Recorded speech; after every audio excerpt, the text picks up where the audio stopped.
that we do that. I mean, it would be good if we recorded it. All right. I think you start. That is true. I do start. So hello, my name is Meagan, and I am here as one of your hosts for Why Did You Read That? The podcast. A podcast. Peter, who's sitting over there. It's always so awkward. Like, I feel like, we're deep enough into the era of podcasts that, like, when I first started listening to podcasts, every podcast, like the first 5 episodes, were basically people sitting around being like, what is this? What do we do? How does this work? But I somehow feel like we're still in there somehow. Yeah. Well, we don't really have a scripted opening or like a theme song that and so we just kind of wing it every time. You know what? We're retro. Sure. We're retro as of I was going to come up with a less flattering word, but let's go with retro. We stink at this, okay? Leave me alone. We're old. Leave us alone. And you start this week, month, time period, but first a joke. First joke. I assume. Yes. Did you have something else you wanted to say? No, I would be devastated if you came without a joke, though. Would you really? Well, I don't. Devasted's probably a little strong, but disappointed. It would make me feel like Meagan forgot all about me. Like, oh, okay. Well, all right. I would take it personally. Then I'm glad that I have a joke for you. Me too. All right. So I was walking through the jungle and I came across a crowd listening to a lizard telling jokes. Mm. I started to listen, and after a minute, I nudged the guy next to me. I was like, hey, this lizard's pretty funny. The guy turned to me and said, that's no lizard. That's a stand-up chameleon. Oh, boy. The mixed feeling I have about that one is the like, it's a bit of a haul. It's a longer one. Yeah, but it made me laugh. It's a bit of a trip to get to the end. But you know what? Yeah, I can't fault it. All right. I did kind of like it. Yeah. I have to tell you, my wife told me to say hello to you. Oh, and say hello back. Or I'll just say it here. Hi. And I always tell her what joke you had. And it takes me a minute to remember. And every time I tell you, she likes it. Like, I don't know if there's ever been any that she didn't like.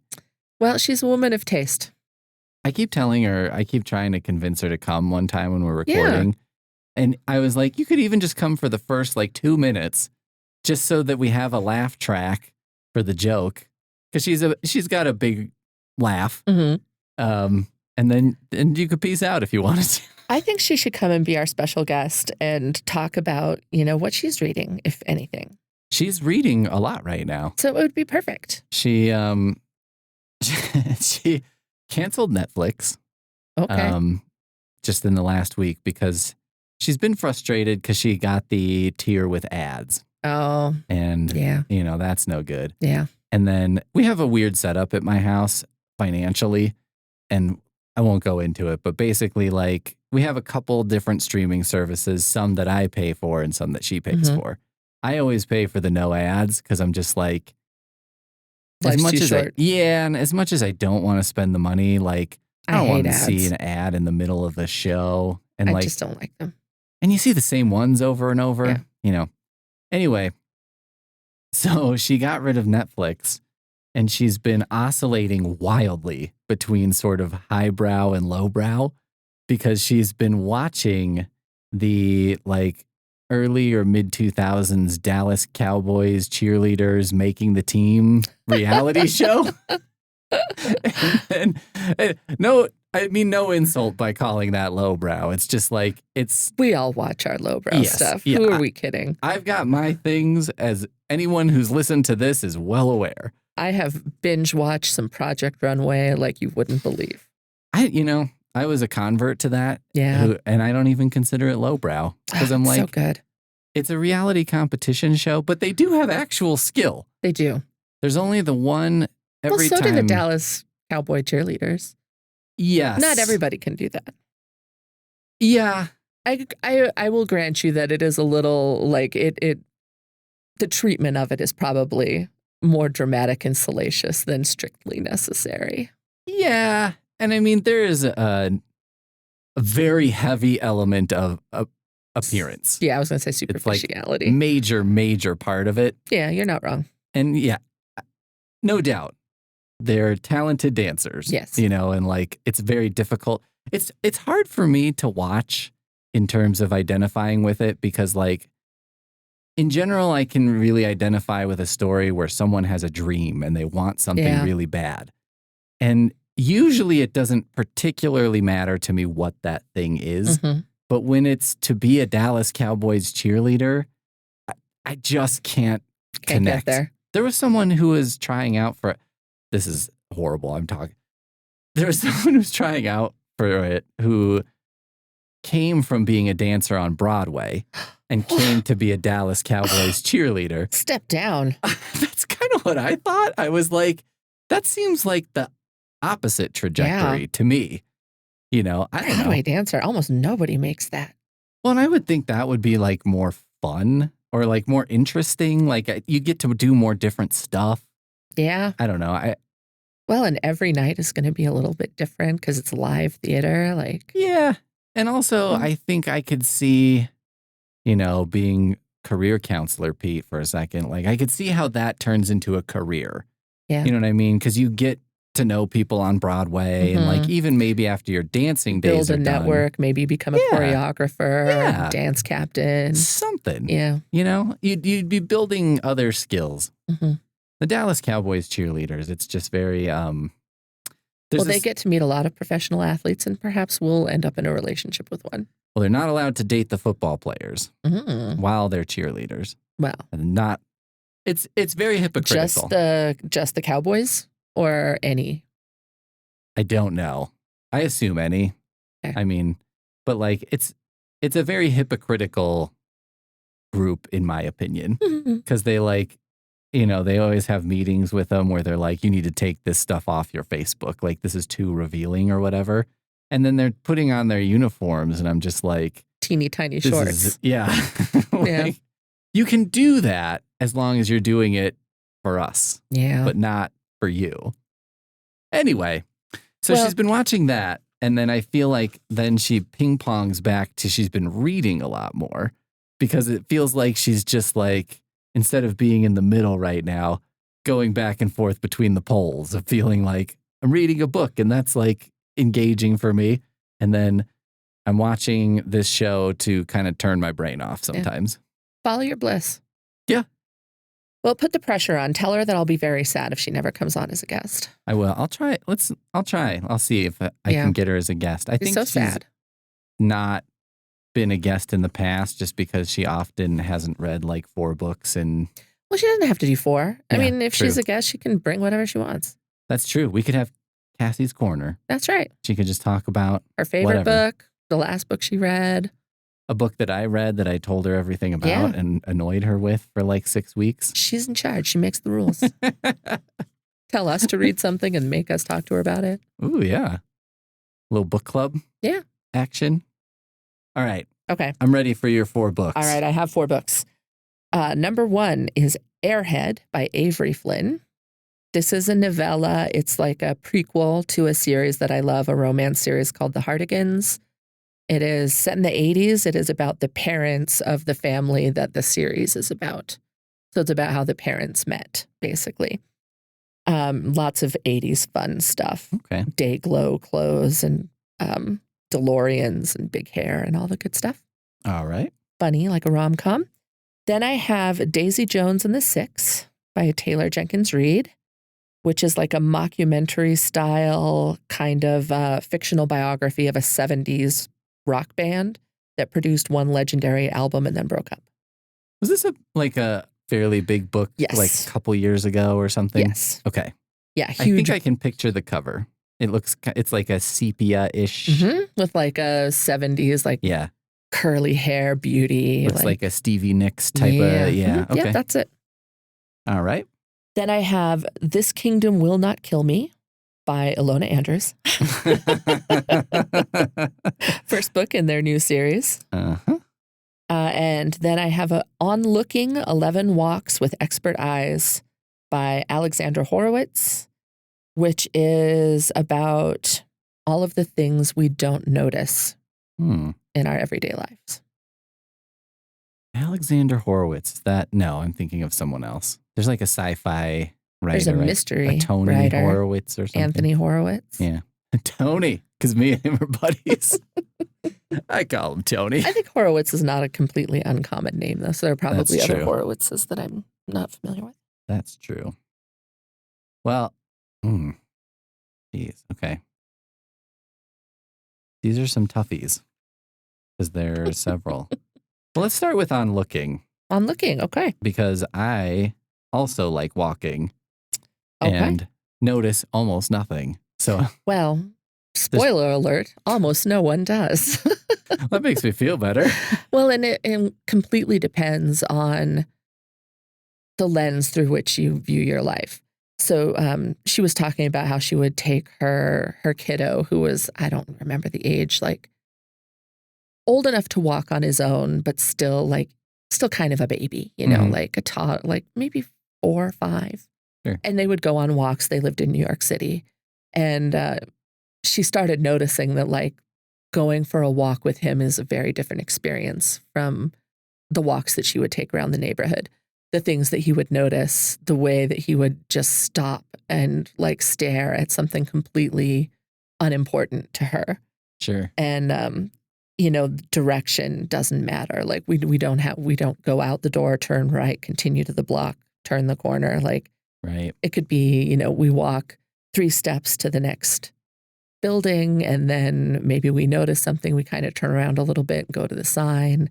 Then there's a dog. And so we stop and, Yeah. So she started realizing all of the things that he would stop and like stare at and be fascinated by, trucks and, patterns in the whatever. And she was like, I hadn't ever noticed any of it. Right. And it got her thinking about like noticing things. And so she decided to write this book. And she took 11 walks with experts of various kinds. So she had like experts in urban wildlife. And they would talk about how many animals are likely living within a very narrow, like, or surrounding them. Like he could see signs like there's definitely raccoons living in this empty lot. You can see here that rats are using like this area to move back and forth. And, the sewers are filled with all kinds of animals. She took a walk with a geology expert, and he talked about like where the stone came from and how you can tell how it was milled, and that will tell you exactly which quarry it came from. And, it tells you about building standards of the time and, trends in architecture. And you could see like little fossils in some of it. And he would point out like, this is a crustacean and this is, whatever. And she walked with a lettering expert who would point out all of the lettering on signs, Yeah. Like he hated modern stuff because it was like people would use 70 fonts and none of it matched and letters were squashed together. And You'd think it'd be the opposite, right? Because like now we have such easy access to fonts and like electronic ways of deploying them. You'd think it would be easy to not mess that up. But I think that the result is we don't think about it. That's true. You can just throw it up. Whereas before, like you had to paint it on the wall so you knew how many letters you had to fit, how much space did you have. That's true. You planned it out. That's true. You're like, I better like this because it's going to be up here for a long time. It's going to take me, all day to finish. Yeah. Yeah. That's true.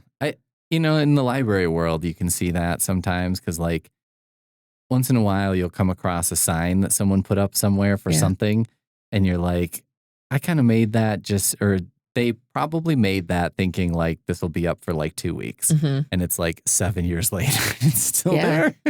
Well, and it goes back to the noticing thing. Like eventually it becomes part of the scenery and you don't even see it anymore. Like people in libraries famously talk about no one reads signs. Like we're not going to put up a sign, no one reads signs. Right. And it's because signs just become like furniture. Yeah. Like you don't notice it. Yeah. You don't look at it. Yeah. It's wallpaper. Yeah. Like, yeah. That's very true. So yeah, and she walked with a blind woman who talks about how she navigates, and like human behavior experts and how humans navigate walking in crowds, and I know it was parts of it were like super, super interesting because there are things that you never consider, like the way that we kind of half make eye contact with someone coming towards us, and we, without conscious thought or like real communication, slightly adjust our path so that we will pass each other without having to bump into each other or like, you know, it's very interesting. The way that it was written ended up being a little academic for me, a little bit dry. So it wasn't my favorite read, but the content in it was super fascinating. Okay. And it does, like, I think it encourages you to maybe walk a little bit slower, look at things that you wouldn't normally pay attention to. And sometimes you might not know why something is that way, but you can always like do a little research, look it up, talk to someone who knows. And the kind of information she took one final walk at the end of her project after she had walked with everybody and talked about like recognizing, the person who was on their phone and how they were blocking everyone else's flow of like walking because they were absorbed in this thing and they weren't paying attention. And so they were just an obstacle for people. Right. Noticing the kind of stone on a building that she was passing and thinking that, where it might have come from based on her conversation with the geologist. Noticing signs of an animal or an insect being around and thinking about what that means, and a truck passing by and how her son would have reacted to that. And, a dog, she went on a walk with her dog and just kind of let him lead. And where does the dog want to go and what does he stop at? And I don't know. So like, it's interesting. And I think it encourages us to slow down a little bit and pay attention to our surroundings, and also just recognize that no matter what we pay attention to, by paying attention to it, we are not noticing other things, Right. Yeah. Yeah, I guess that's kind of the like catch-22 right? Of like, well, if I pay attention to the geology here, I might not be paying attention to the architecture. Yeah. Or the animal. Yeah. Or the person. Right. Yeah. Right. If I do 11 walks with different experts, I'm not paying attention to 10 other things while I'm on each of those. Yeah. But it also, I don't know, it means that you can walk in the same neighborhood over and over and over again, and it'll never be the same walk. Yeah. I do that a lot. There's a park kind of close to us, so I jog around that like most times when I go out. So like probably 2 or 3 times a week. And it's like, I don't know, I find it fun because it's like you notice the change of like seasons, or like something new happens and you're like, oh, or somebody puts something in their yard and you're like, well, that hasn't been there before. Right. Stuff like that. Birds that were nesting and then the nest is empty. Yeah. That kind of thing. Yeah, it's a little bit like sometimes I've talked to family about, because like I was born and raised here and like didn't leave. And in some ways I'm like, I could see why, I totally get why people leave and everything. But in other ways I'm like, but there's like a lot to see when you stay in one place, because the place changes, and you can like, and it's like a smaller scale. Right. Or a slower, gradual change, but you do see the difference. And it's, I don't know. Yeah. It's a different sort of thing than moving somewhere and seeing everything change at once. Right. Yeah. I would recommend the book. Maybe the book would be better than the audio. I listened to it on audio, and on audio it felt a little dry. Okay. Book might be better. I'm not sure. But I think it's worth reading regardless for the content. The content's really interesting and worked out. Yeah. Right. I find it a fascinating question of like, what do we notice and why, and how can you change the way you notice? Yeah. Yeah.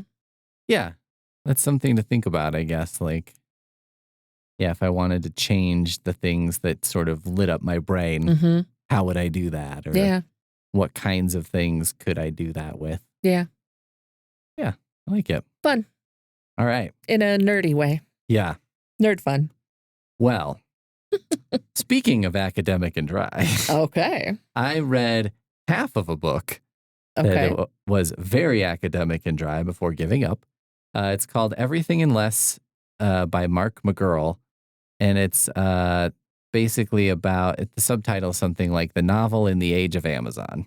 Oh. And the idea is like discussing how Amazon in particular has changed the way books are consumed, which is more obvious, but then written, and how we think of the novel as a thing. Yeah, I mean, it removed some barriers, so more people For sure. are publishing without the control of the industry. Yeah, there's a big section that I read, and it's about self-publishing, basically, and kind of how that becomes a more Wild Westy kind of thing. And it's a double-edged sword. Like, Yeah. you get a lot more voices and voices that could have been locked out or ignored or overlooked. Yes. But you also get a lot of variation in quality. Yep. Yeah, that's the thing, right? Because, like, it's just, it's all over the place in terms of quality, or like, just even basic quality, I guess, like the basics of writing a story. Typos, formatting. Yeah. Basic grammar. Yeah, and just kind of general storytelling sort of things. Like, I think in the utopian vision, right, it's like, it's amazing because we have such variety now. But there's also a sort of dystopic side of it because you're like, well, overwhelm. Yeah, and like some of the, let's call them rules of writing, are like rules for a reason, you know, because it's like they assist the reader in being able to understand what you're talking about. Okay. The next book is a book called Chaindevils by Matthew Mitchell. Okay. This is kind of like a bizarro horror-ish book about a post-apocalyptic version of our world that's quite different from our world. And it kind of follows this group of guys I would describe as, if you imagine a group of like scuzzy bikers, pre-apocalypse and post-apocalypse, they become a sort of group of guys who hang out in this big cornfield that surrounds an important building and just kill anyone who tries to come through the cornfield. Okay. And then cannibalize them, and they're kind of monstrous. They're all on crank all the time. It is a weird book. Okay. Next is If Chins Could Kill: Confessions of a B-Movie Actor by Bruce Campbell. I am familiar with this. None other than probably best known as Ash from Evil Dead / Army of Darkness / many things. Yep. So that's kind of his memoir. And then last I've got a pairing because both were very short, and also one incredibly bleak and one incredibly not. Okay. So I was going back and forth between the two because they're books of very short stories. And the first one is Scorch Atlas by Blake Butler, which is also kind of an apocalyptic vision of the world, I guess, in various short stories. And then the other book is Hits and Misses by Simon Rich, which are short comedy stories. Okay.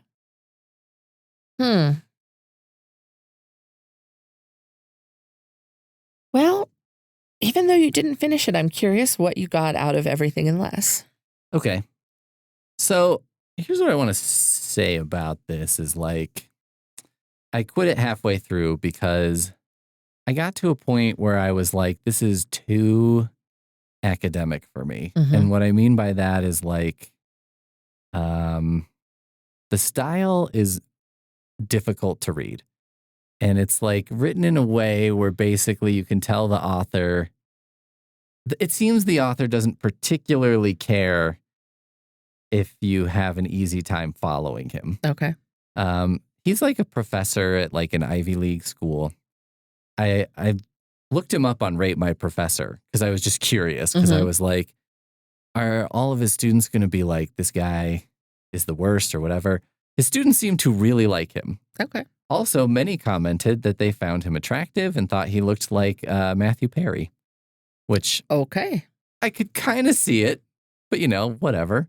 And this resulted in a long discussion because the rule that I've heard and that I've adopted is you only compare somebody to somebody else looks-wise if that person is known for being attractive. Because otherwise it's no good.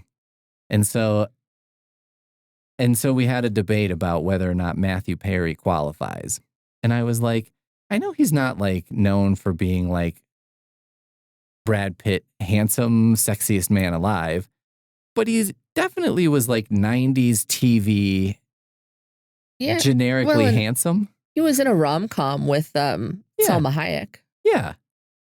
I think, I was like, I think young Matthew Perry, pretty good looking guy. Yeah. Maybe it was like on TV, he's on the lower or mid range of TV people. But I'm like, I think if you saw him in real life at his peak, you'd be like, this is a pretty good looking guy. Yeah, I don't know. I think anybody who's in Hollywood, like, let's be real. Like, it's the odd character actor who you would say is like not above average attractive. I had a very long conversation. Well, I was privy to a very long conversation where one of my friends was badgering another friend because he was insisting that she respond to his question of whether or not he was schlubbier than Paul Giamatti. And that's whatever I'm thinking about. Leave Paul Giamatti alone. Paul Giamatti did nothing to be a part of that, but it was just, anyway. Okay. So, but like the style was so hard to read because he would start a sentence and then go off into something else in the same sentence for several lines and then come back to his original thing he was saying.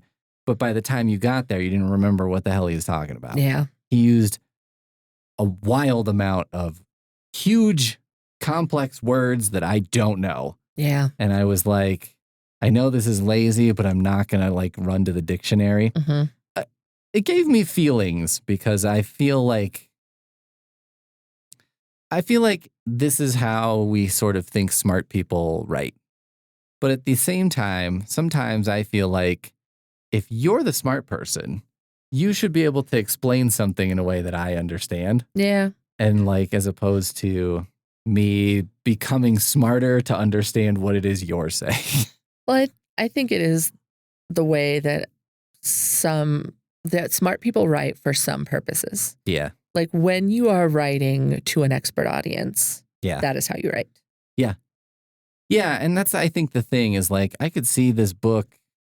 The book kind of, I felt, was sold to me as sort of a mass appeal. Right. And really it should have been like, my brother brought me this journal he subscribes to. He's like a PhD in communications and it's like Rhetoric Society Quarterly.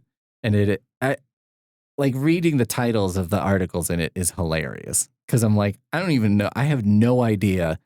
I would try and read something in it and I'd be like, I don't even know what this is. Right. Like, I don't know what they're talking about. What is it saying? Yeah, I have no concept of this. Yeah.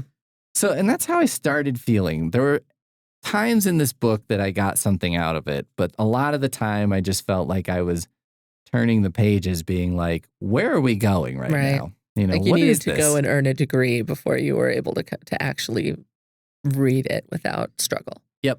And so I just gave up on it. But fair. It did have a couple interesting things. One of my favorite moments was he was talking about the author Chuck Tingle and his, erotic comedies. Yeah. I guess. Maybe a hint of satire, but I don't think entirely satire. Yeah. His sometimes self-aware, sort of fourth wall breaking.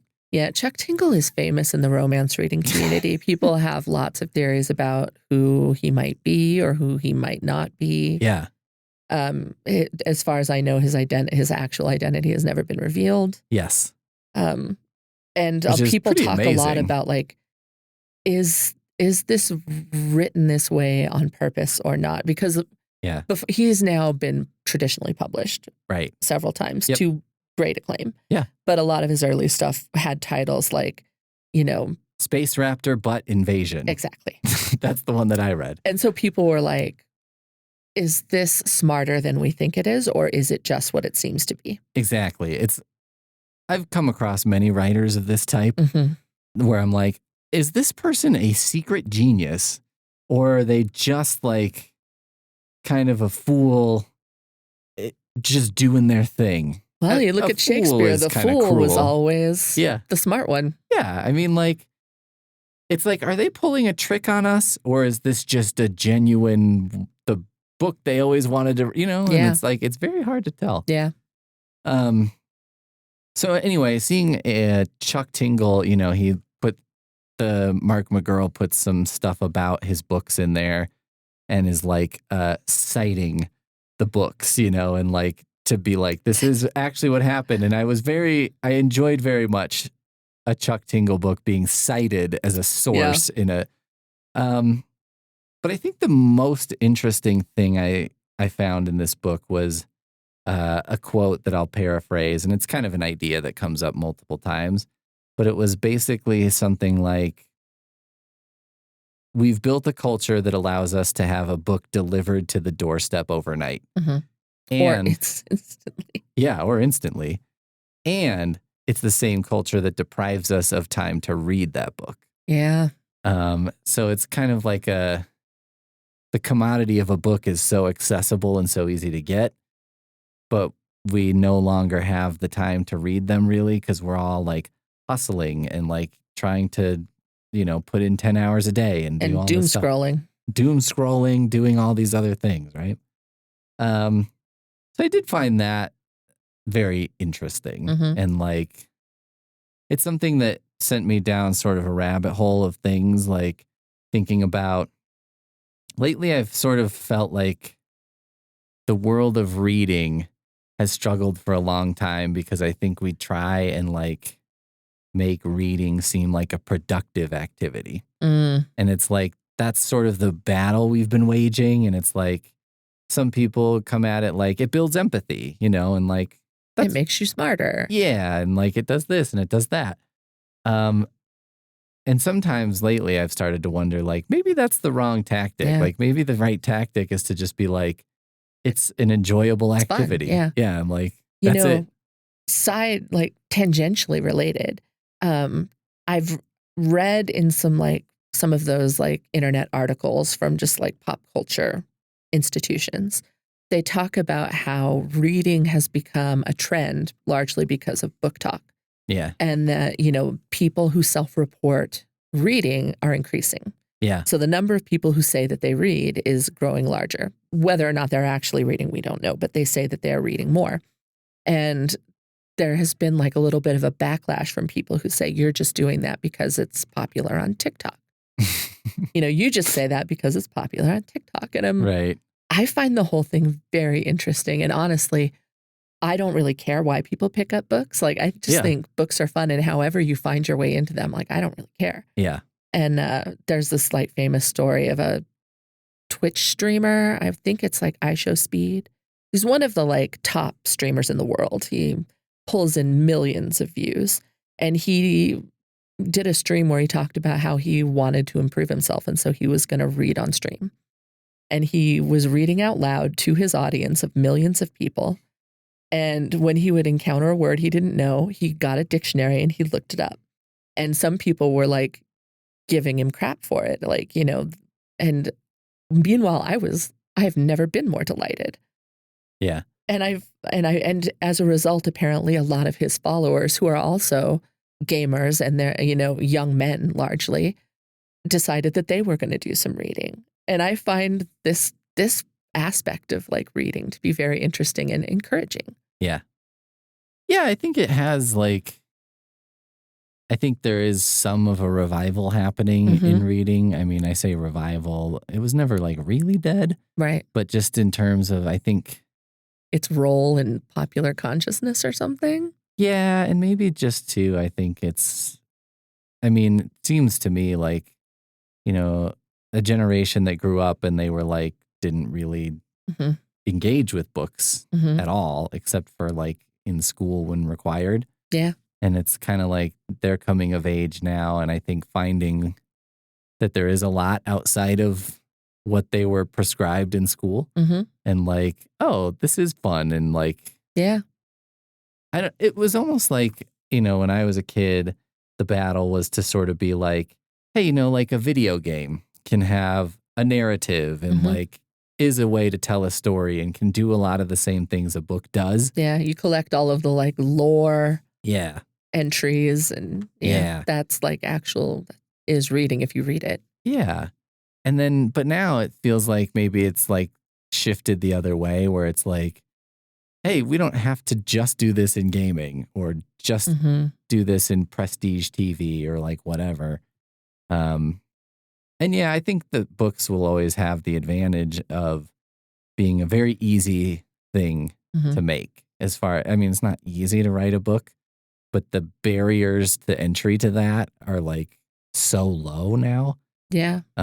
Whereas like to make like a video game, even a very simple one, you have to learn a lot more. You have to have access to certain things. It's like, it's more of a to-do. Yeah. Anyway. So, I mean, I think the overall idea that Mark Mcgurl has is that Amazon in particular has changed novels to some extent, just because it's like the way we access them is different. The way that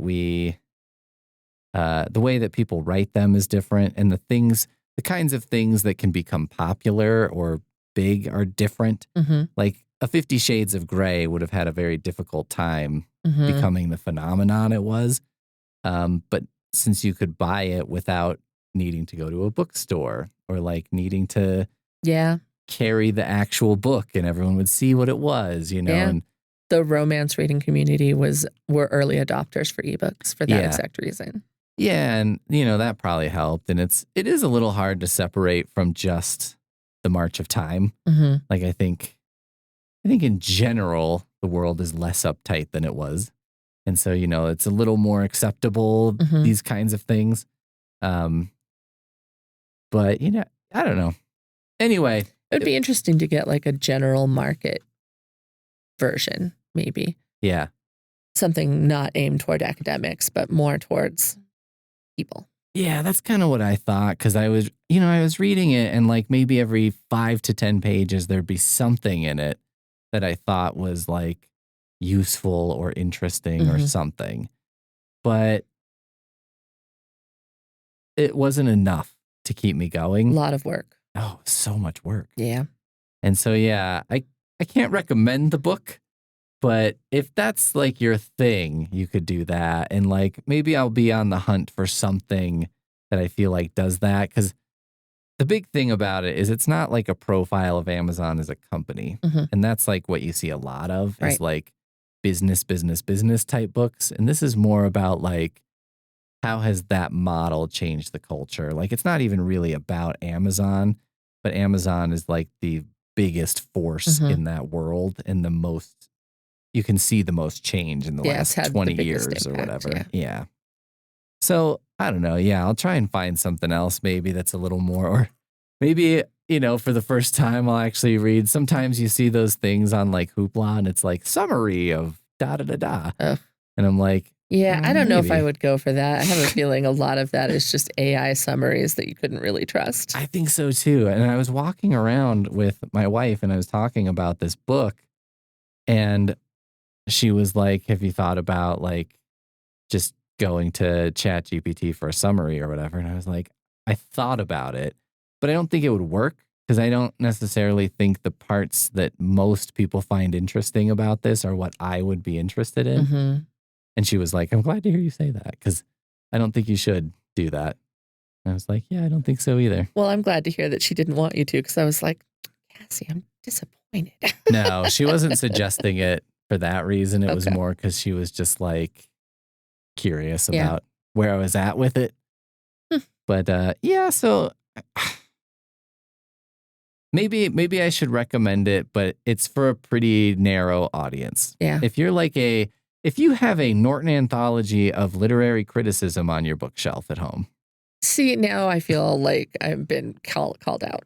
If you have that on your shelf, but also you've picked it up in the last Okay. 5 to Thank 10 you. years, you don't just have it because it's like, this costs like $65.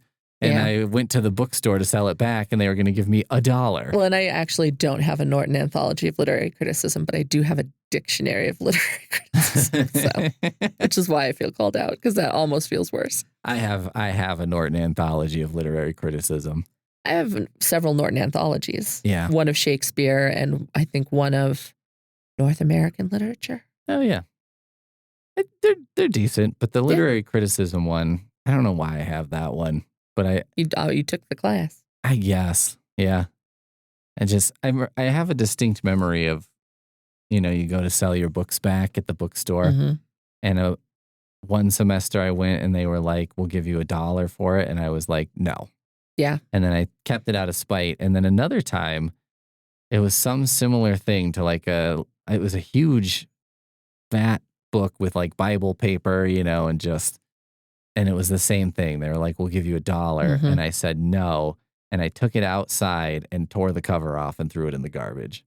Because I was like, I would rather throw this away than take your $1. That I'm surely they're going to resell it. Yeah, it will be on there, assuming it's ever going to get used again, which most of them did, unless there was a new edition. Yeah. Yeah, they would resell it for like $15. Yeah. I was like, can't give me 5? Yeah. You can't make a, 150% profit on this? Come on. Yeah, books as an English major. That was an interesting thing. Oh, it was brutal. You never got anything back. It was brutal. And you would try and, I always had the class too. I remember we read The Odyssey and the teacher was like, well, here's the version we're reading, but don't get it at the bookstore. Get it somewhere else, And there was the one kid in the class who had a completely different version. And so he's trying to discuss with the class. But it was from the very get-go, it was his was a rhyming version and ours was not. Yeah. And I was like, oh, dude. Trouble. Yeah.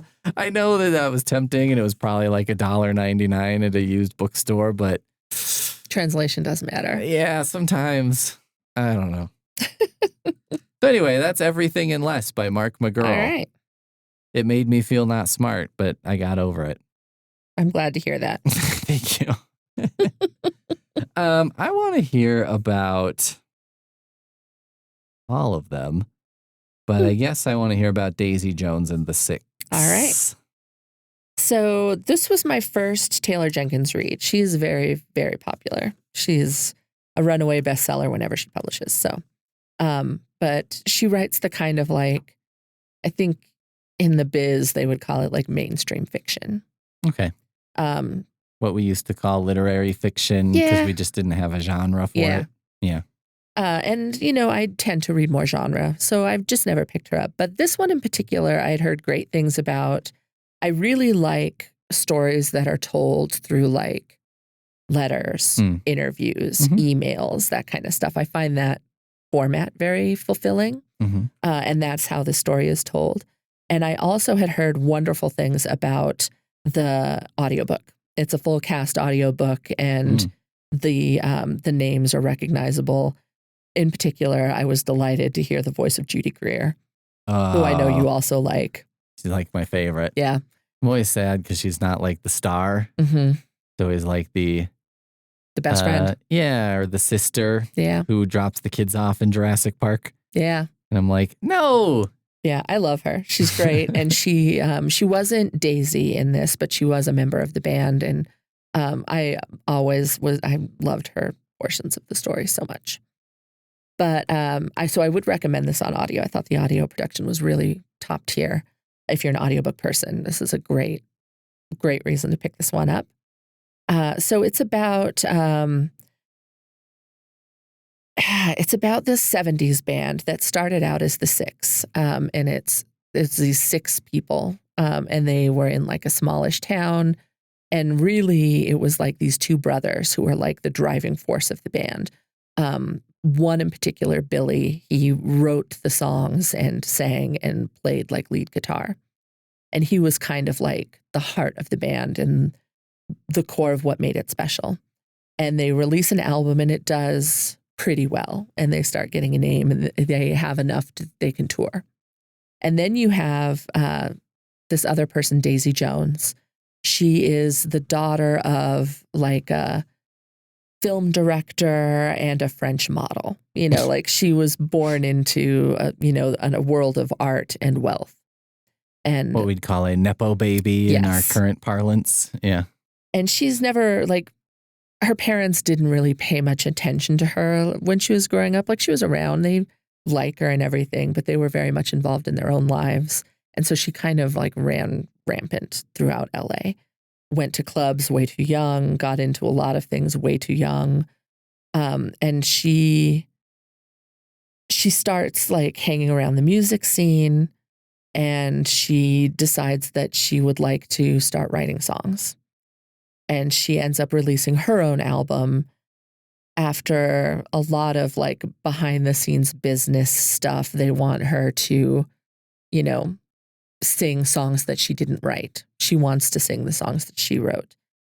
And there's this great like getting called to the mat moment of none of your songs are ready to go. And she realizes that she has been given a lot by virtue of her beauty and who her parents are and her access to influential people and to wealth and all of this, and that she's never had to actually put in effort to create a finished product. I remember when I had that revelation. Yeah. That I was coasting on my looks. So she gets her, at that moment, she's like, fine, I'll sing the songs that you want. And she decides she's going to start working on her own songs and really working on polishing them, finishing them, making them good. So her album gets released. It's covers mostly, so it gets good reviews, but not amazing ones. And she gets hired on as the opener for the Six on their tour. And through the, happenings, she ends up joining them on stage for a duet for one song, and it like goes crazy. The audience loves it.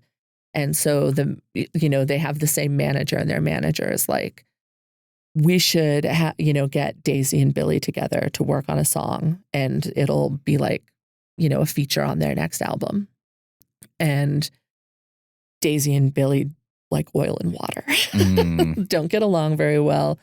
It's that kind of like explosive hatred that hints at like a connection that could result in like really good art. Right. You know how that like the opposite of love is hate, and they're very close together. Like really the opposite. It's like indifference. Yeah. Indifference would be the killer. Yeah. But hatred is as good as love. Right. You know? Yeah.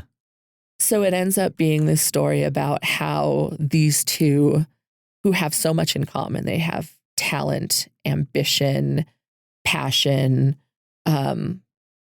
how they work together, how they create this amazing album of songs that ends up being like one of those iconic albums where they're like, name the top, and people are like Abbey Road, Yeah. And this is one of those albums, And then they're touring for this album and the band breaks up. And so this is like a retrospective. The story is being told, I don't know, 20, 30 years after the band broke up through interviews. Right. And they're talking about like what happened from everybody's perspective. So people in the band, music journalists, family members, people who were on the scene, like roadies, and what did they see? And you get, it's a super fascinating way to tell a story because you get the same story and the details are slightly different in each telling. Depending who. And it really starts to paint a picture of what people find important. The way that they tell the story tells you what they want you to get out of it sometimes. Mm-hmm. And mostly for me, it ended up being a story about a lot of very self-involved people with their own self-interest at heart. But you didn't hate them. Like, it makes sense when you're talking about people who want to be famous. Right. You're like, well, that's kind of what it takes, I guess. Yeah. And so that's what the story is about. Like, how did the band come together and why did it fall apart? But it ends up also being about a lot more about like personal responsibility and who takes it and who doesn't. And how do you come to the point where you realize that you need it? Mm-hmm. And a family. Mm-hmm. And what does that look like? And loyalty and love and all sorts of like, it sounds very hoity-toity. Like that sounds very like, oh, you know, when you read these blurbs on books, it's about human existence, you know. Right, and right. But in actuality, reflected like, in the mirror of the yeah. Like it wasn't like, I'm going to tell you a story about ambition, you know. It just told a story of very complicated people on a very specific path in life. Yeah. And how that worked out, and what you walk away with is like a wide angle view of it from a bunch of people. Like you didn't get one story, you got everyone's story. Right. So you can kind of see it very clearly. And I don't know, your opinion of people like changes throughout the story from the beginning to the end. Like what you think of Daisy, what you think of Billy, what you think of like all of the different band members changes wildly. And then by the end, I don't know, it's like you come to peace with the story. And there's this little like interesting addition about why are we telling this story now? Mm-hmm. And it was amazing. And I finished it. I was driving home after a weekend with friends in Denver. And so I was coming home after this trip, listening to the very end of the book. And I'm driving through like, I don't know, Fort Lupton area or something on these back, like the back roads, because I don't like taking the highway. And I just start crying. And I'm like, this is very unexpected. But I walked away and I was like, I understand why people love this book, and I understand why they continue to read this author, because that was really skillfully done. And the audiobook was great, and I recommend it. Okay. Yeah, it kind of sounds like a really good VH1 Behind the Music or something. Yeah, it's literally like if somebody were writing a book of an episode of Behind the Music. Yeah, I always liked that show in that like sometimes it didn't even really matter if you liked the band. Mm-hmm. You know what I mean? Because you would be like, well, I did like the band, but like Metallica's I always thought was really great. Mm-hmm. But I was like, you don't have to like Metallica to enjoy this. You know what I mean? Yeah. And to like be like, wow, this has been quite a journey. Yeah. Like my brother watches this show on ESPN that's like these weird stories in sports. 30 for 30. Probably. Type of thing. Yeah. And I am not a sports person. I don't much care about sports, but that show I could watch all day. Yep. Same. Yeah. And we've watched a few of those. Like they did a Bo Jackson one that I thought was great. They did one about, it's like a mostly forgotten going into the Olympics one year. It was like this guy versus this other guy. And it was like different rival shoe companies were like trying to, you know, and built up this very big rivalry between these two guys who were not rivals really, like right. You know, like or these like little under or unreported stories that involve sports that are like this football team that is in a penitentiary. Yeah. You know, all of that you wouldn't hear anywhere else, and they end up being super fascinating. Yeah. Yeah, and this felt like that kind of a story. It was like, this band didn't exist, but it sounds like a band I would have listened to. Right. Or at least would have known about. Like, this is the kind of band where you're like, somebody says, I've never heard Stevie Nicks. And you're like, yeah, okay. Yeah. Like, you're like, yes, you just have. don't realize it. Yeah. I'm going to play you like, you know, 2 seconds of a song and you'll be like, oh, okay. I have heard. Yeah. Yeah. So yeah, if you like music, or even if you don't, if you just like a really rich character study, all right, I think this would be a great one. That's awesome. Yeah. I'm glad I asked about it. All right. I'm going to ask you to talk about If Chins Could Kill, because my brother loves him. Okay. Well, if your brother loves him, he'll love this book. He may have read it. It's quite possible. It's also a book that I would, you know, I try to stay out of the debate of like, does an audiobook count as reading or whatever? Because I'm just like, who cares? Well, I'm going to tell you right now that the brain lights up the exact same for an audiobook as it does for a print book. It is reading. Well, I think number one, I'm like, count for what? You know, Yeah. pizza is a Pizza Hut personal pan pizza. Yeah, fine. But the other thing is I'm always like, having worked in a library and run many a book club, it's like, yeah, I mean, if somebody showed up having listened to the audiobook, I'll take that 1,000 times over someone showing up and they've read 3/4 of the book and don't want the rest of the book club to spoil the ending. Yeah. That's a rough one. Yeah, I'm like, I've actually sent book club members out of the room when we get to the end of a book. Oh, that's a good idea. Because I'm like, if you don't want to hear it, now's the time to leave. I don't know why I never thought of doing it that way, but that's a smart way to do it. Thank you. Just because, yeah, it's like, I hated that because it like deprives everyone else of the option to talk about. Anyway, so Bruce Campbell, this recently he told everyone he has a cancer diagnosis, and it's like not a great cancer. Not that there is a great one. No, thumbs down cancer. Yeah. May it never come into anyone's life. So, that kind of spurred me to pick this one up because I'd been meaning to for a long time. And I finally just was like, all right, now I'm definitely going to do it.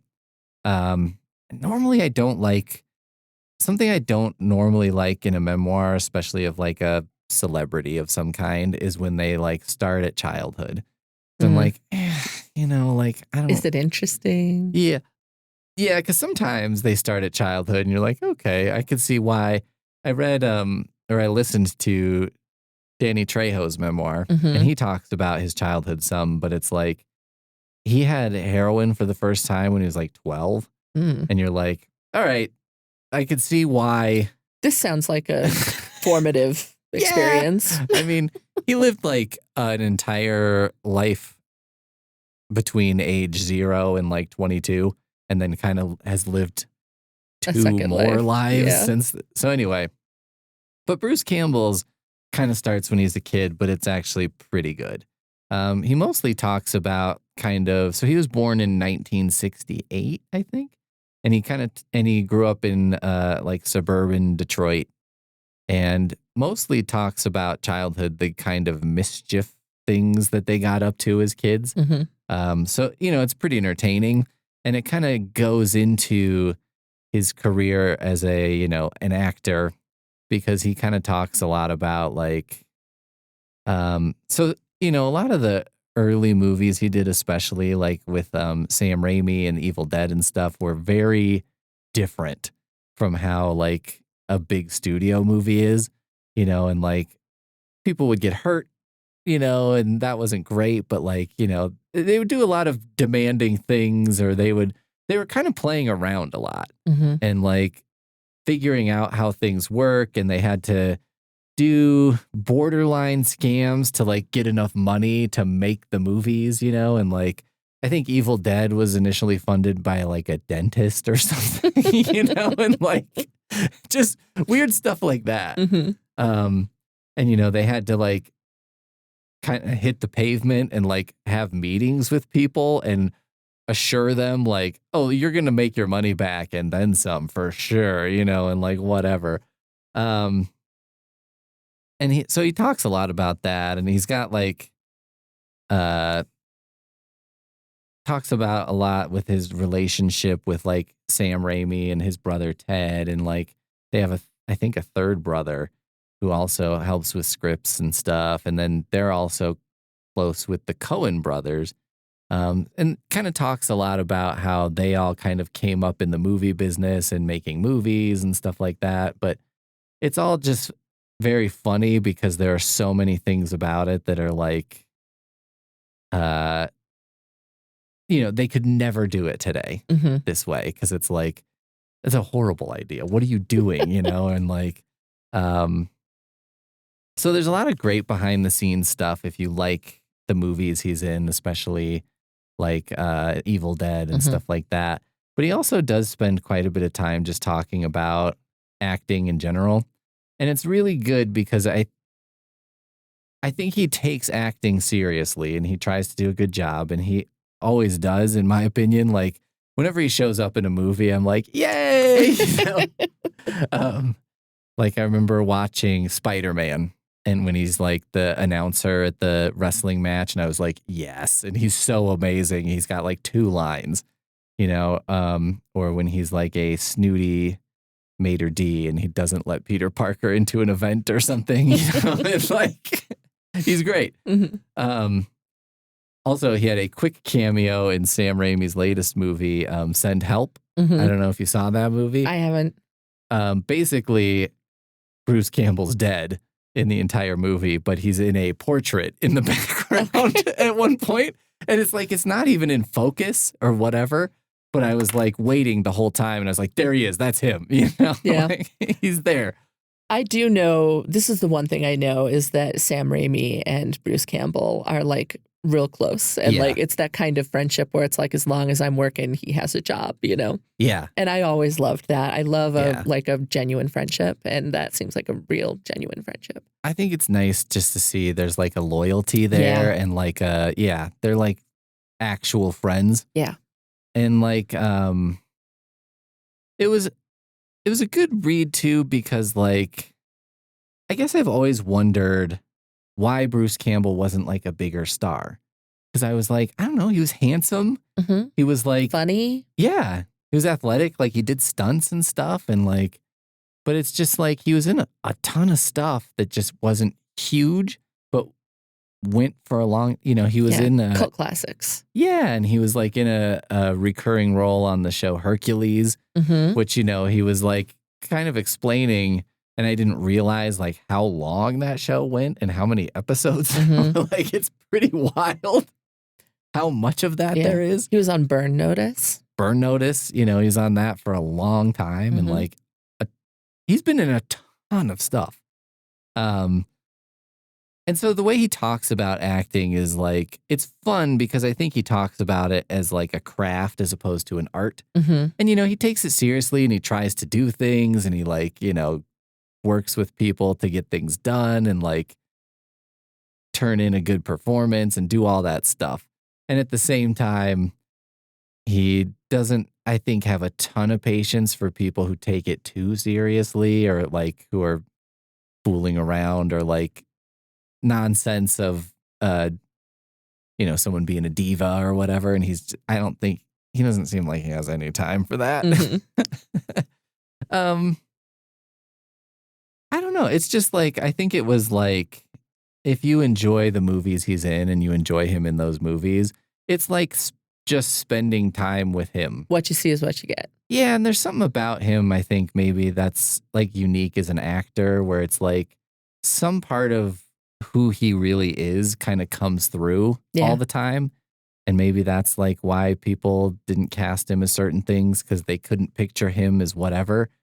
But like, I can't tell you how many movies I watch and I'm just like, they had Bruce Campbell in this movie, it would be so much better. Yeah. Like that's the answer. Well, and I can think of plenty of major movie stars where, part of the reason that you love it is because of who they are. Like Tom Hanks. Yeah. He's an amazing actor, but he's always like, you're always like, it's Tom Hanks. I love Tom Hanks. Yeah. There's like a warmth that comes through all the time. Yeah, there are definitely certain actors who just have some charisma or something. Yeah.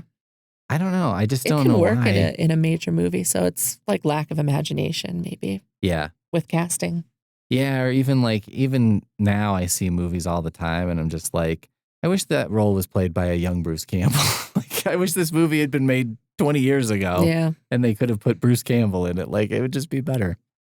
So I don't know. I'm mostly just gushing about Bruce Campbell, but it's a really good, solid memoir. I think it's too like whenever you read like a celebrity memoir, I always go in like, I don't know, we'll see. And like, but this is really good. And nice. He definitely comes from, he was not born in Hollywood. Yeah.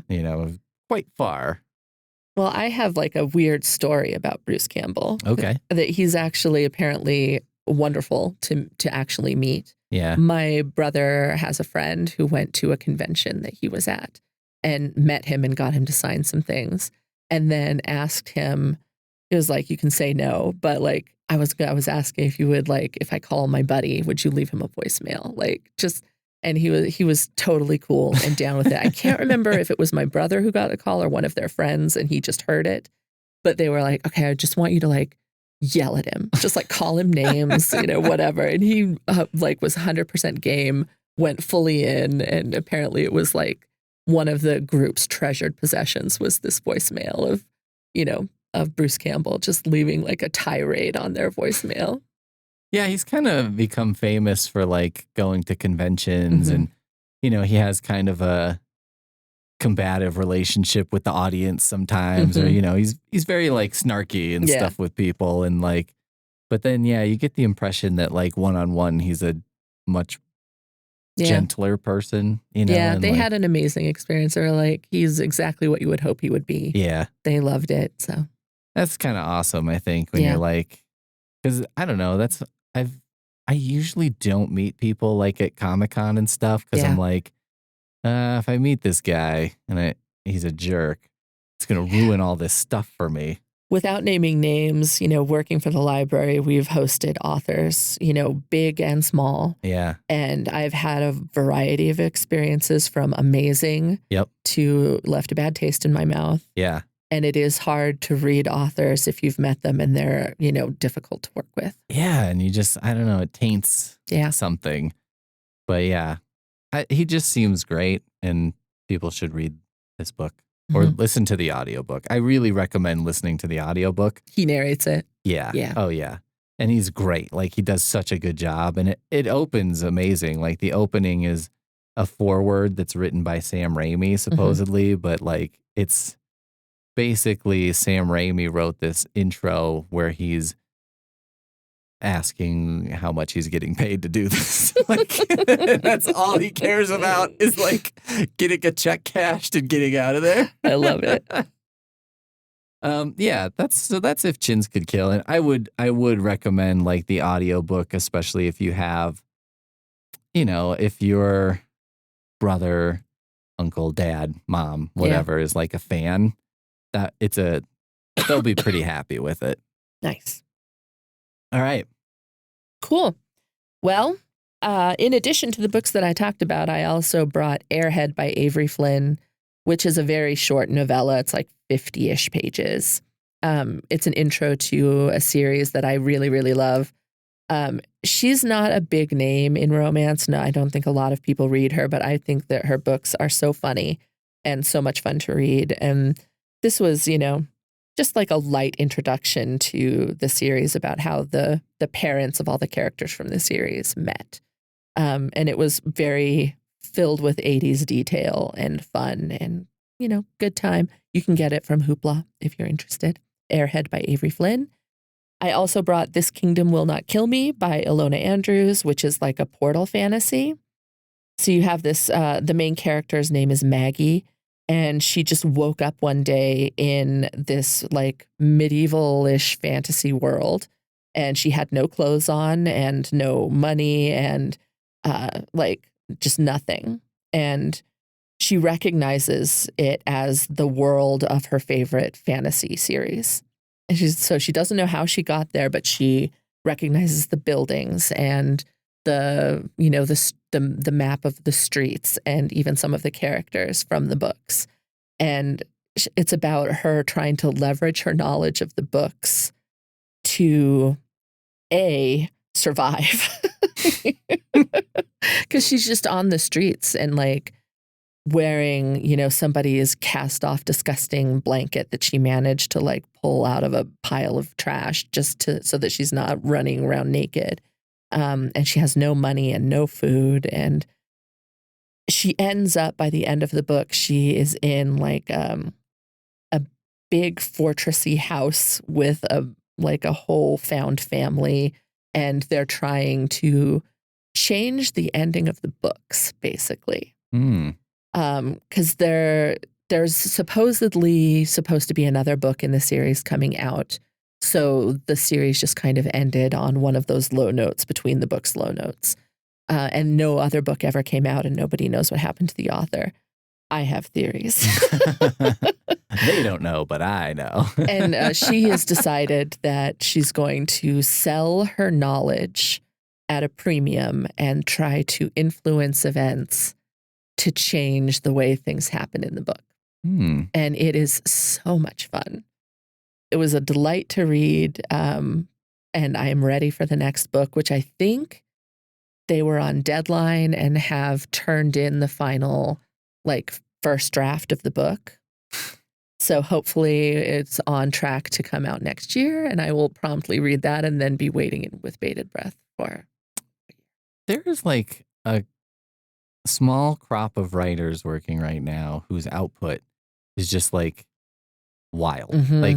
Matt Dinneman, the Dungeon Crawler Carl guy, is just I cannot believe how much and how quickly and how quality it is. And Ilona Andrews kind of seems to be in that. They write fast and a lot. Yeah. And they have a nickname for their fans. They call them the Book Devouring Horde. Because the joke is that they spend all of this time crafting and it's a chunky book. It's pretty big. Yeah. And it, release day comes out and the very next day they have emails. When's the next book coming out? Yeah. That's wild. And it's so different from traditional publishing ways. Chuck Klosterman, who I like a lot, has 2 books coming out this year because I think one came out in January or February and the other one is in November. So in the same calendar year, but just barely. Right. And that even seems like the publisher is I don't know, you know what I mean? And or I know Chuck Palahniuk is always usually if he has a book that's coming out, he already has at least one that's done and basically to the publisher and, but they only put it out every 2 years or something. And I'm just I don't know, guys, that might not be the way anymore. It seems like these other folks have found We've gotten used to binging. It's true, right? I always get mad when I'm watching a show and it's the next episodes come out next week. And I'm what are you talking about? Yeah. What is this? Especially 1994? when it's made by Netflix. I'm yeah. Well, because they just have it sitting on a server somewhere. It's made. It's ready to go. Done. And you taught us to be like this. I know. It's they just want you to keep you coming back or whatever. And I'm makes me mad.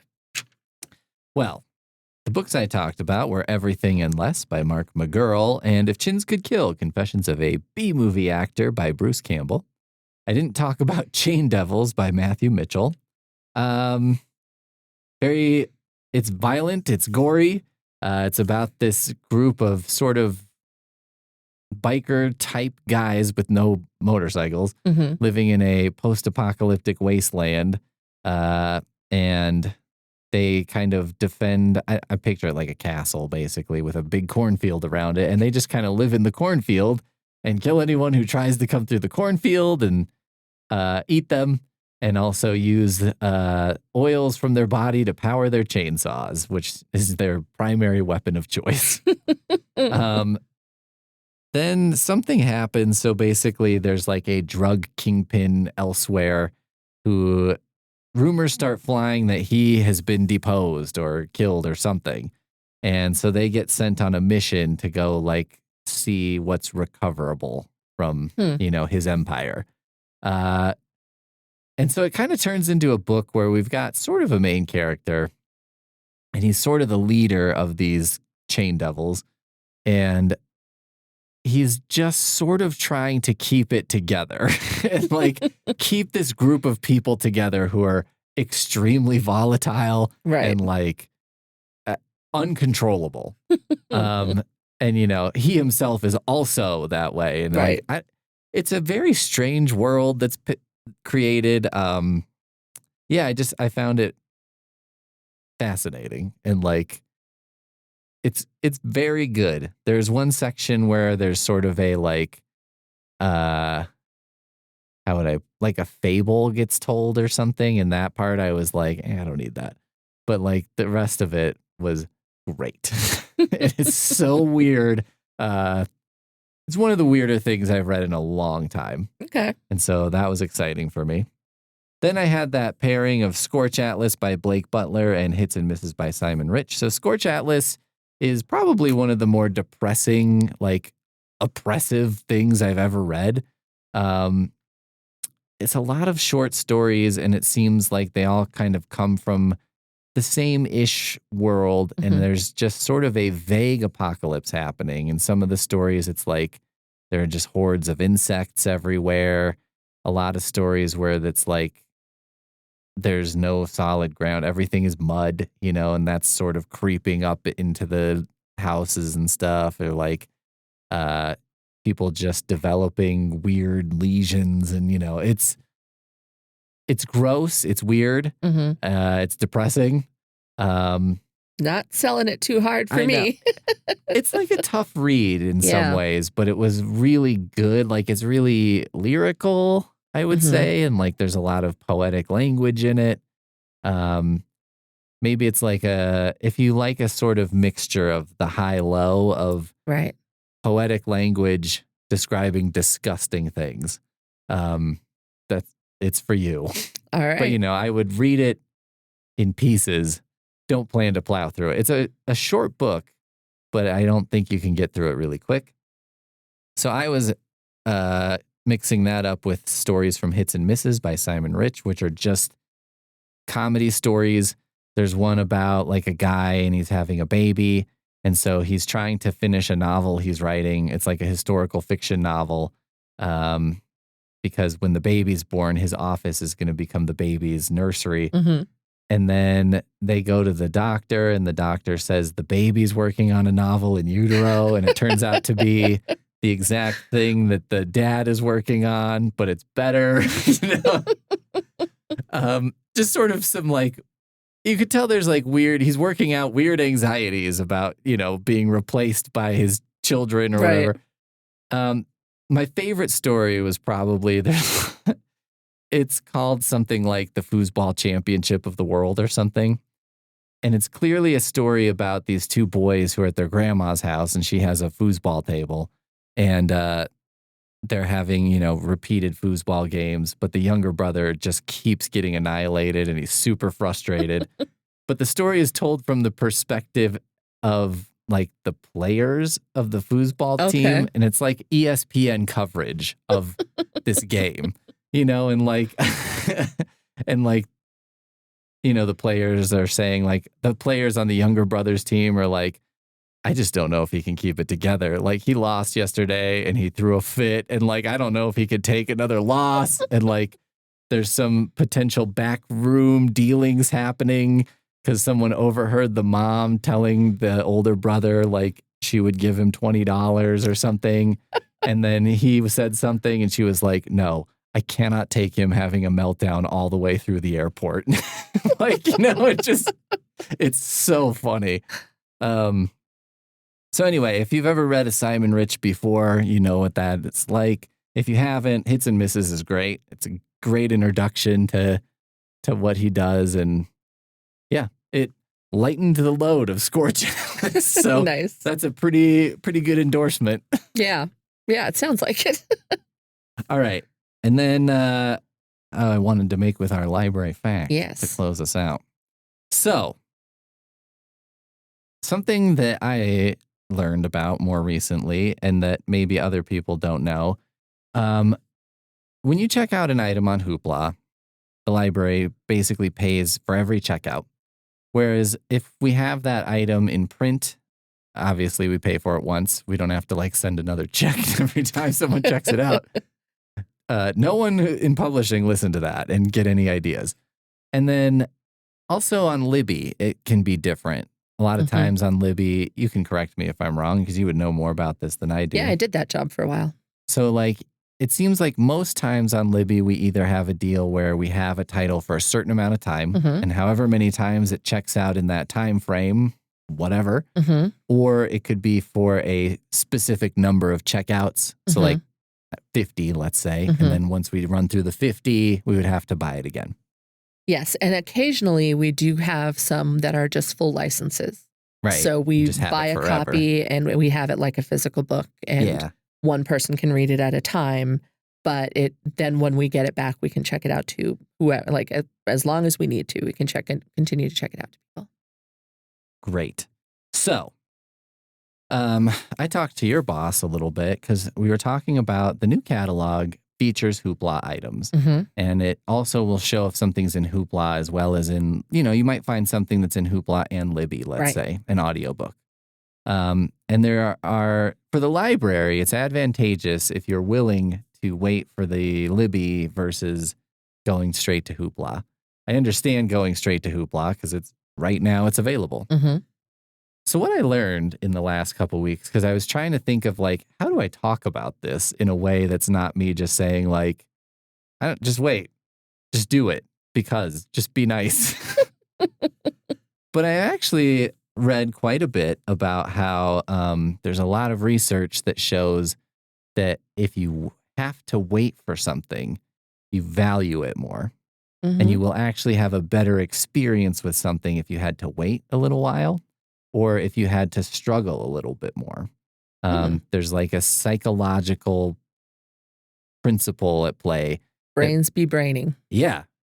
I don't know why my brain does what it does or whatever. I had a therapist once tell me the basic problem with your brain is your brain doesn't care if you're happy. It just cares if you stay alive. So it'll do things to keep you alive that make you wildly unhappy because it thinks that you having a conflict with someone at work is the equivalent of you running away from a saber-toothed tiger or whatever. And it doesn't care if it's... Anyway, my point is, for whatever reason, if we wait for things, we tend to enjoy them more. So my pitch to everybody is, you don't have to not use Hoopla. Use Hoopla. No, Enjoy absolutely. it. But if you are willing to wait for something, if you're it's available in both places, I could wait for this and do something else in the meantime or whatever. Read something else in the meantime. Don't go watch Dallas Cowboy cheerleaders making the team or making the cut or whatever. Don't watch that. I'm not endorsing that. I refuse. But, do it. It's fine. If you enjoy it, watch it. Yes. But anyway, if you can wait, you may actually appreciate what you're reading or listening to more. You may actually get more out of it by waiting for it. Okay. You may feel like in a weird way you've earned it somehow, and that might actually cause you to enjoy it more. Yeah. So there's researched back thinking that waiting for something a little longer and getting it on Libby as opposed to doing it immediately on Hoopla may be to your benefit. Yeah. I mean, I can tell you that I will savor the next book in the Ilona Andrews series all the more because I don't get to have it right now. I'm thinking about it. It's when you think about your meal and you're like, oh, it's going to be so good. Yeah. And then when you get there, it's like, yeah. I always think that's part of when you go to Chicago and you get the deep dish pizza and, you go in and it takes 45 minutes or something. Yeah. Because it's a huge brick. It takes forever to bake through. But it's always so good. And I always think that's part of it, though, is you have to wait so long for it that when it gets there, you're very hungry. You're ready. And and you've been smelling delicious pizza and you watch the table next to you and you're you hate them because you're why can't that be me? Look at them with their pizza. Yeah. We're monsters. Well, and the thing that I would add, just from the perspective of someone who has a budget to spend on getting everybody books, is if there is something that you're not sure you want from Hoopla, please wait until you're sure you want it. Because when you check it out in the, maybe I'll read it. Yeah. Whether or not you read it, we just paid for it. Right. And I realize that it sounds like it's probably not much, but we get such high usage out of Hoopla that if everybody is checking out a book that they end up not reading, we pay a significant amount out of the library's budget for that. And then it means that there are other things that we can't bring in. Right. So we want everybody to use it as much as they want to, as much as they can. We want you reading. We want you using it. But we also would appreciate it if people were not using it when they didn't need it, didn't want it. Yeah. Right. If you're like, I don't know, I'm not that into it, but maybe I still have a Hoopla checkout. Right. So then it's like you just burn it on that. It's like, we don't need to do that. Right. You know, I mean, the other thing is there's so much good stuff that it's like, yeah, there's no need to burn it on something that stinks. Right. I mean, and that isn't to say that if you check something out, you think you're going to love it, and then you're like, ugh.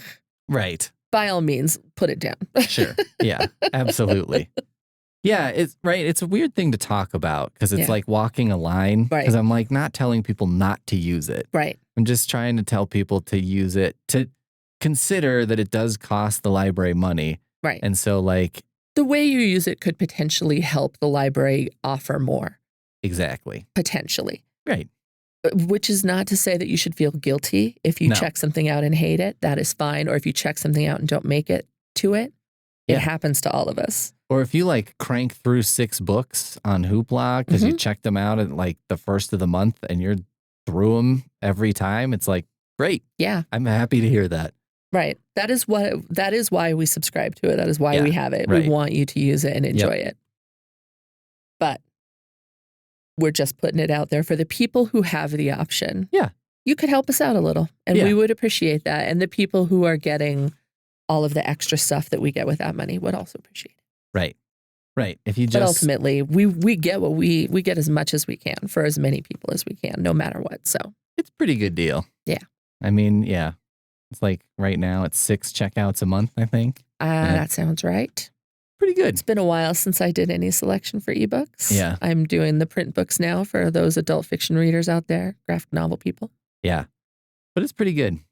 It's pretty good. I don't know. We're very fortunate. Yes. To have the library system we do. We have wonderful support from our community, you know, in both in just usage and in the taxes that you pay that support the library. For sure. And we are very appreciative of it. And it's why we're able to offer so much great stuff. Yes, absolutely. All right. That's my library fact. It's not really a fact, I guess. It's a fact. But it's kind of a fact. It's a library inside tip. Insight. Yes, library insight. Oh. I like it. All right. Thanks for listening, everybody. Yeah, it was good to be here. And talking books again. We missed a little bit and got out of step. We'll see you next time. I think I'll have some weird stuff and some Archie comics. Oh, interesting. Yeah. Okay. Yeah. All right. Bye. Bye.